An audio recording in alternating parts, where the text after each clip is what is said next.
ትላንትን በቂራ ሰፈር ያደገው የህዝብ ልጅ ሰለሞን ቦጋለ እስር ቤት ከገባ ጊዜ አንስቶ በከፍተኛ የስኳርና የደም ግፊት ህመም እየተሰቃየ ነው። በዚህ የተነሳ ከእስር ቤት ይልቅ በርካታ ጊዜውን በሐኪም ቤት እያሳለፈ እንደሚገኝ መረጃው ደርሶናል።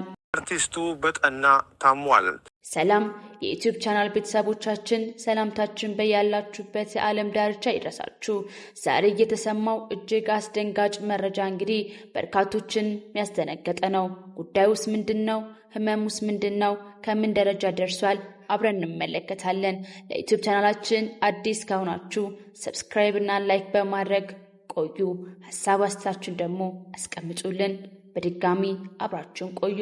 ዝርዝር መረጃ አለን። በኪነ ጥበቡ ዘርፍ ለሁለት አስርት ዓመታት የማይተካ አሻራውን ያሳረፈው ተወዳጁ አርቲስት ሰለሞን ቦጋለ ለኪነ ጥበቡ ዘርፍ ላበረከተው የላቀ አስተዋጽኦ የክብር ሽልማት የተሰጠው ከየትኛውም የህይወት ደረጃ ተነስቶ በትጋትና በስነ ምግባር ታጅቦ የት መድረስ እንደሚቻል ለብዙ ወጣቶች ሕያው ምስክር የሆነው አርቲስት በድንገት አንድ ቀን በተሳሳተው ስህተት ይሁን አሊያም ጉዳዮቹ ከፊንቴክ ደጅ ያደረሰው ዝነኝነት ከማጭበርበር ጋር በተያያዘ ጉዳይ ከእስር ቤት አድርሶታል። ይህ የፊንቴክ ኢንቨስትመንት መኪና በ925,000 ብር ከፍላችሁ በመውሰድና የቀረውን ብር ደግሞ በ5 ዓመት ያለምንም ወለድ መክፈል የምትችሉበትን አማራጭ ይዞ የመጣ ኢንቨስትመንት ድርጅት ነበረ።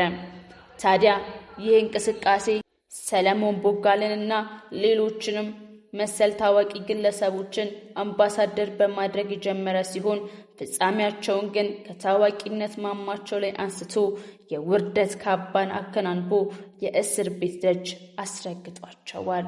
በዚህ ቆይታቸው ሰለሞን ቦጋለ ካለበት የስኳርና የደም ግፊት ህመም ጋር በተያያዘ አስቸጋሪ ሁኔታ ላይ እንደሚገኝ ተገልጿል። ሰለሞን ቦጋለ ታኅሳስ 29 ጦር ኃይሎች ሆስፒታል የተወለደ ሲሆን የቄራ ልጅ ነው።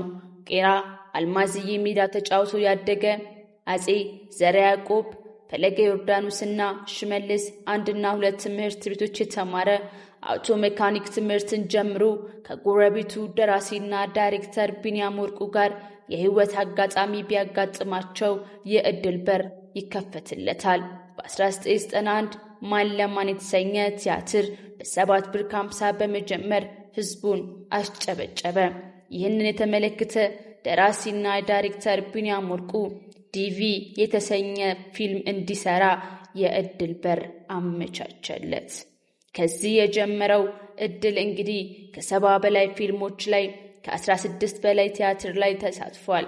ተዋናይ፣ ደራሲ፣ ዳይሬክተር፣ ገጣሚ ነው። ትዝ ይልሻል ውዴ፣ በረጅም ጊዜያችን የተገናኘለት ሁዳዴ ሊፈታ 2 ሌሊት ቀርቶት ያፈቀረሽ ልቤን ቆርጠሽ ተወጪ ዘንድ ጸሎት በያዝኩበት በዚያ ክፉ ጊዜያት።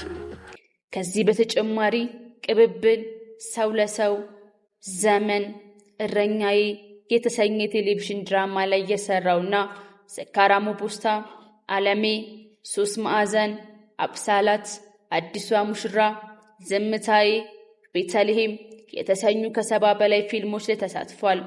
በቅርቡ የራስ መንገድ የተሰኘ የራሱን ፊልም ሰርቷል። የጉማ የዓመቱ ምርጥ ተዋናይ መሆን የቻለ በ5 እህቶች ተከቦ ያደገ አርቲስት ሰለሞን ቦጋለ በጠና ህመሙ መባባሱ አስጊ ደረጃ ላይ ደርሷል።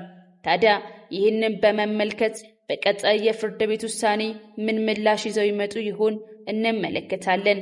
ይህ መረጃ ሲደርሰን በቶሎ እንዲደርሳችሁ የዩቲዩብ ቻናላችንን ሰብስክራይብ እና ላይክ በማድረግ ይቆዩ። መረጃው በቶሎ እናደርሳችኋለን። አብራችሁ ስለነበራችሁ ከልብ አመሰግናለሁ። ቸር ዋሉልኝ።